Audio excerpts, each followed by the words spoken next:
3 اشكال خشب انت ما تعرفش ان هم عندنا. بص معايا، بوكس يجمع حياتك كلها. اتوقع انك ما شفتش الحجم ده قبل كده.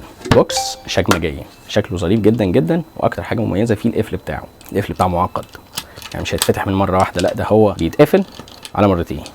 تمام.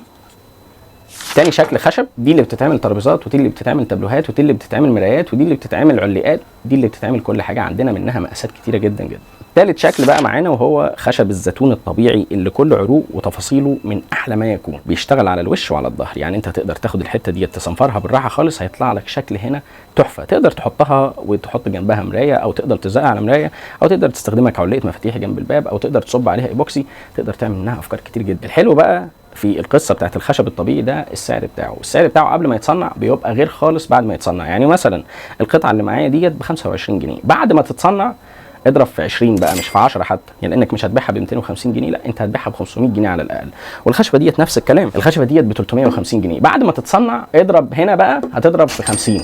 بعد ما تتصنع ممكن سعرها يوصل ل 1000 ونص، يوصل ل 2000 ونص، على حسب انت قدرت تعمل منها ايه. وكل القطع اللي انا وريتها لك دي تقدر تلاقيها عندنا على الويب سايت، او تقدر تلاقيها موجوده في الستور بتاعنا اللي موجود في الزمالك، او موجود في الهضبه فرعين. تقدر تاخد منهم اي حاجه انت عايز، تقدر تطلبها اونلاين توصل لك لحد باب البيت. لنا في الكومنتات او ابعت لنا رساله وهنرد عليك باللي انت عايزه.